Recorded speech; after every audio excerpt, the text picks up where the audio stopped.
was very keen on really fleshing out Superman's early stages of his journey first. We had Man of Steel, and then we went quite a bit darker with Batman v Superman. And if he were to succumb to the anti-life equation and become bad Superman, I really wanted to make sure that we saw the hero, Superman, and we saw the true symbol of hope, the beacon of light, before we went down the path of darkness and then redemption. And still something that I'm very keen to flesh out. Man of Steel. The wonderful thing about Man of Steel and what Snyder and Nolan and I wanted to do with Superman was create a Superman who was accessible in the sense that what would we do if we lived in a world where we had to keep every single aspect of ourselves hidden and we couldn't really truly interact with people, and how would that affect us? It's especially when you have that scene with Kevin Costner who's saying, look, don't reveal yourself. The world is not ready for you yet, and it'll only be a bad thing.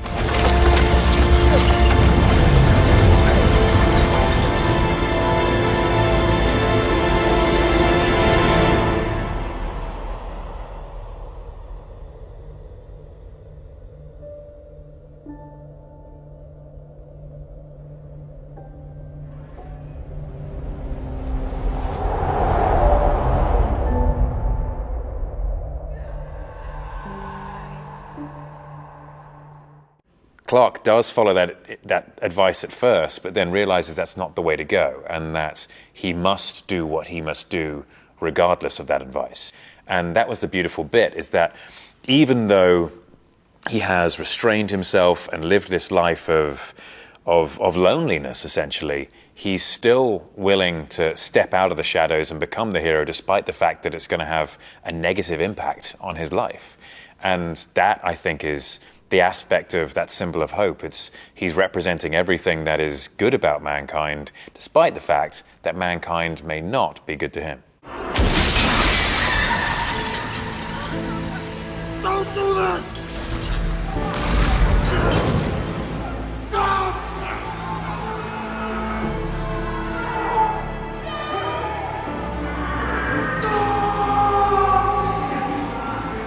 Never.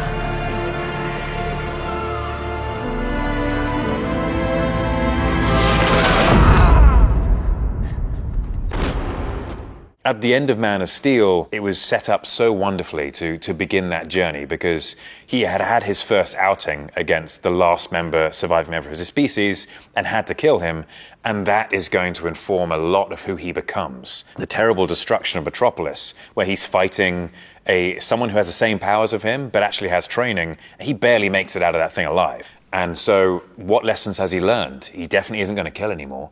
And he's definitely going to make sure that population centers are completely removed from the equation, because now he's experienced it, and now he's thinking about it. And so we get those steps towards building that incredible, wise version of Superman, rather than the, still wet behind the ears kind.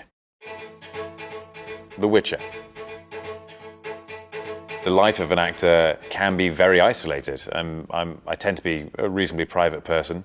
And so when it comes to playing Geralt, I was no stranger to the idea of being the solo nomad, like traveler, and going from place to place. That's something I've been doing for 21 years now. And so that aspect of Geralt was definitely easier to tap into. That's not how it happened. Where's your newfound respect? Respect doesn't make history. Toss a coin to your witcher, oh valley of plenty.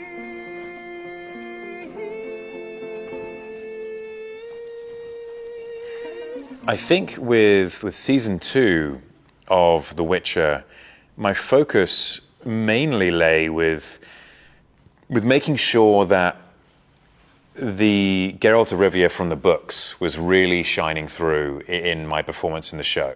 When I say run, you run. When I say hide, We have to stay. you hide.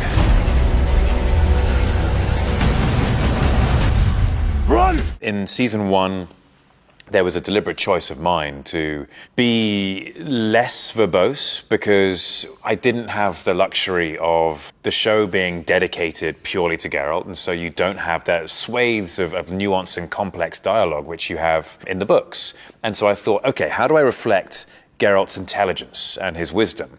And I figured if I actually do the man who listens more and watches more, and sometimes for some light comedic moments makes a judgmental noise or two when someone's finished waffling or pontificating, then it might represent the character a little better. The advantage of going into season 2 is that I actually wanted to make sure that that book Geralt shined through a bit more, especially now that we have him in a personal environment. He's with Cirilla, who becomes his ward and ultimately a daughter-like figure to him. And then we're with his Witcher kin and his father-like figure in Vesemir. And so at that stage, he doesn't have to have the walls up. He doesn't have to be so closed off.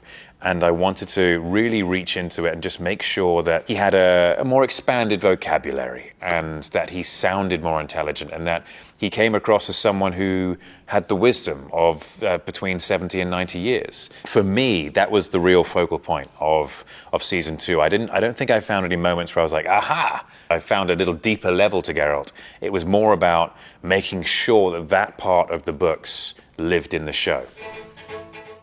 Mission Impossible.